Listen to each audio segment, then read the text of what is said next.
કેમ છો? Good morning મારા વાલા મિત્રો. તારીખ થઈ ગઈ છે 6/7/2026 અને વાર થયો મિત્રો આજે સોમવારનો દિવસ. સોમવારનો દિવસ એટલે આપણે સૌથી મોટા દેવ બમ બમ ભોલે, ઓમ નમઃ શિવાય અને હર હર મહાદેવ ભોળે શંભુને આજે યાદ કરવાનો દિવસ, ખરું મિત્રો? તો ભોળાનાથ બધા ઉપર કૃપા વરસાવે અને બધાની તબિયત સારી રાખે એવી માય પ્રોફિટ પોઈન્ટ ચેનલની એક પ્રાર્થના છે મિત્રો. હવે ગઈકાલે બજાર કેવું રહ્યું એના ઉપર, ગઈકાલ મીન્સ કે શુક્રવારે છેલ્લે બજાર ક્યાં મૂકીને આવ્યા હતા એના ઉપર થોડી આછી પાતળી માહિતી લઈ લઈશું. સાથે સાથે ઘણા બધા Q1 અપડેટ આવ્યા છે જેના કારણે બધા સ્ટોક્સ ઉપર આજે એક્શન જોવા મળશે, ખરું ને? સેટરડે સન્ડેના રોજ ઘણા બધા Q1 અપડેટ આવ્યા છે જેના કારણે બજારમાં આનું એક્શન આજે જોવા મળશે. તો એના ઉપર આજે ફટાફટ ફોકસ કરીશું અને કયા કયા સ્ટોક્સ ઉપર આજે એક્શન જોવા મળશે એના ઉપર પણ આજે નજર નાખીશું. બીજું કે બજારમાં કેવું રહી શકે છે આગળ જતા બજાર, એના ઉપર પણ નજર નાખીશું. પણ પહેલાં જોઈ લઈએ ગઈકાલનું બજાર એટલે કે શુક્રવારનું બજાર.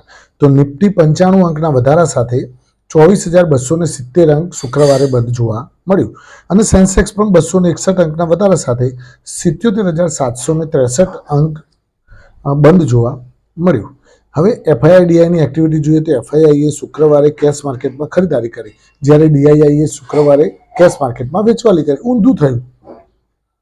હવે FII ખરીદારી કરવા આવી છે. કેમ કે હવે રસ જાગ્યો, અંદરથી ઉન્માદ પેદા થયો કે ના ભાઈ હવે હારું હું રહી જઈશ, બધા કમાઈ જશે, તો આવી જાઓ ભાઈ તમે પણ.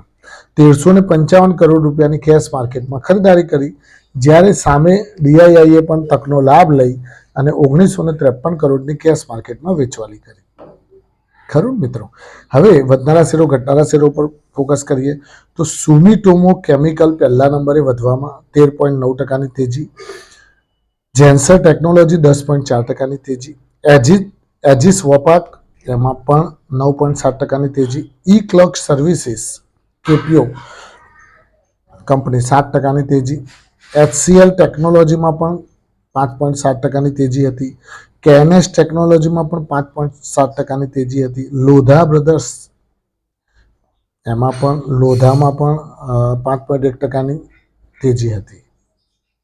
હવે ઘટનારા શેરો મિત્રો તો GE વર્નોવા 8.7%ની મંદી, હિટાચી એનર્જી 8.1%ની મંદી, સિમેન્સ એનર્જી એમાં પણ 7.7%ની મંદી, CG પાવર એમાં પણ 7%ની મંદી, યુનિયન બેંક ઓફ ઇન્ડિયા એમાં પણ 6.5%ની મંદી જોવા મળી, થર્મેક્સ 6.3%ની મંદી અને અપાર ઇન્ડસ્ટ્રીઝ એમાં પણ 6.1%ની મંદી જોવા મળી.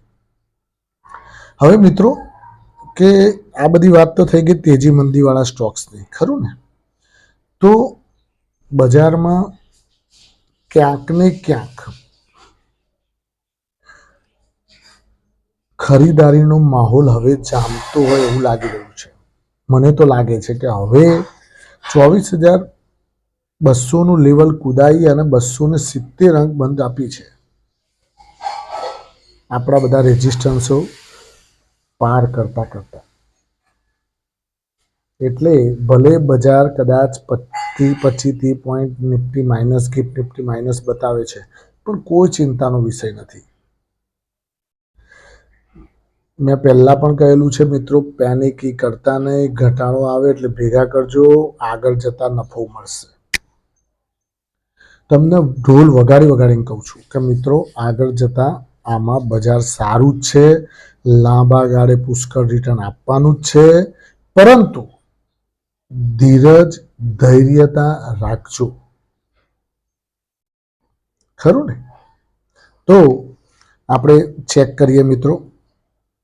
તો Q1 અપડેટમાં પહેલા નંબરે આપણે અલગ અલગ Q1 અપડેટો ચેક કરીએ તો ક્રેડિટ એક્સેસમાં બોરોવર્સ વધતા જોવા મળ્યા છે અને એમાં Q1 અપડેટ ખૂબ સારું આવેલું છે. તો ક્રેડિટ એક્સેસમાં આજે હલચલ જોવા મળી શકે છે મિત્રો. બીજા નંબરની વાત કરું હું તો સેન્કો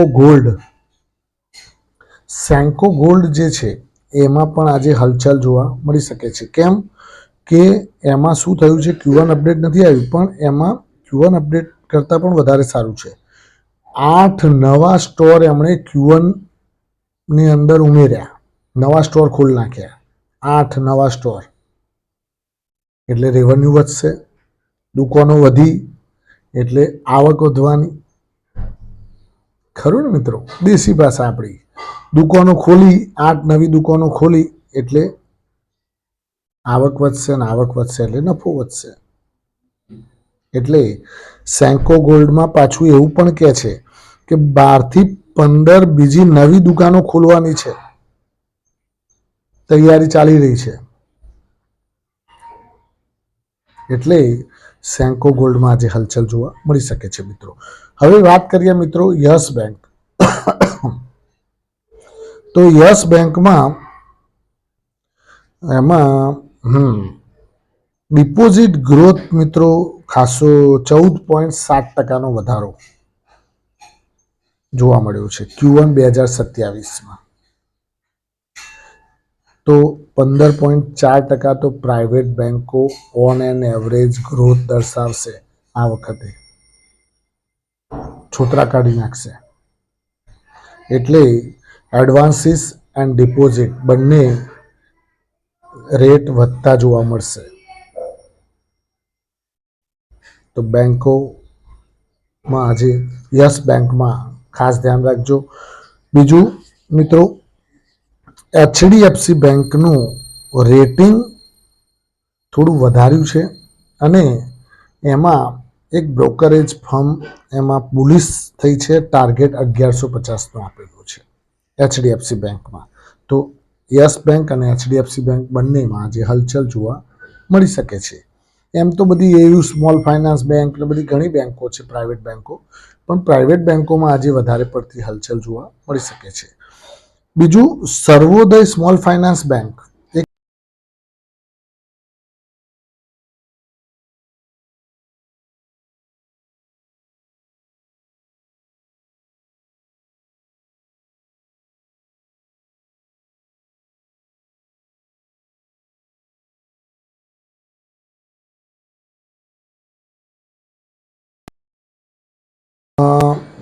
સરકારે ડિફેન્સ ઇક્વિટી ખરીદવાની, ડિફેન્સના ઇક્વિપમેન્ટ ખરીદવાની મંજૂરી આપી દીધી છે. સરકારે ડિફેન્સ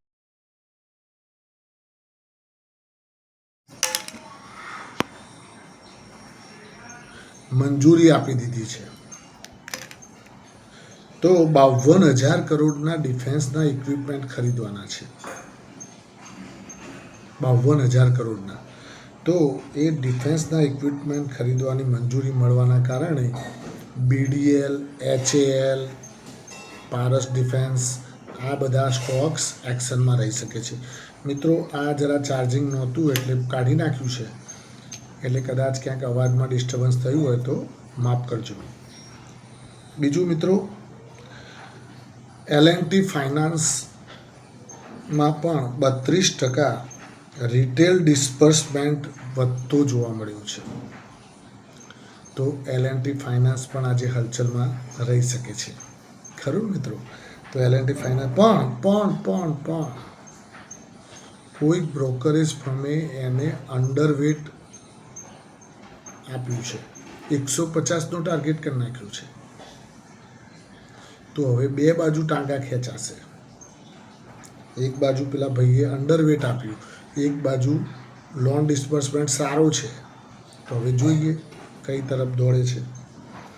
ડાબરનું પણ Q1 અપડેટ આવ્યું છે, જે FMCG કંપની છે મિત્રો. તો ડાબરમાં Q1માં ડબલ ડિજિટ ગ્રોથ કરવાની વાત કરે છે. રેવન્યુમાં પણ ડબલ ડિજિટ ગ્રોથ થશે, સાથે સાથે પ્રોફિટમાં પણ ડબલ ડિજિટ ગ્રોથ હાંસલ કરતું જોવા મળશે. ખરું ને? તો ડાબર ઉપર પણ તો હલચલમાં રહી શકે છે મિત્રો. તો આ બધા જે સ્ટોક્સ છે, હજી બીજું મુથુટ ફાઇનાન્સ ગણો, મનાપુરમ ફાઇનાન્સ ગણો, કેમ આ બધા હલચલમાં રહેશે? કારણ કે સોનાની કિંમતો ઇન્ટરનેશનલ માર્કેટમાં વધી છે, તો એમાં પણ હલચલ જોવા મળશે મિત્રો. જેમ સોનાની કિંમતો વધે એમ આમાં પણ ગ્રોથ જોવા મળે. ખરું ને મિત્રો? Thank you very much. ખૂબ ખૂબ આભાર. આજનો દિવસ તમારા માટે શુભ રહે, લાભદાયી રહે, ફળદાયી રહે એવી માય પ્રોફિટ પોઈન્ટ ચેનલ વતી આપ સૌને શુભકામનાઓ. Thank you.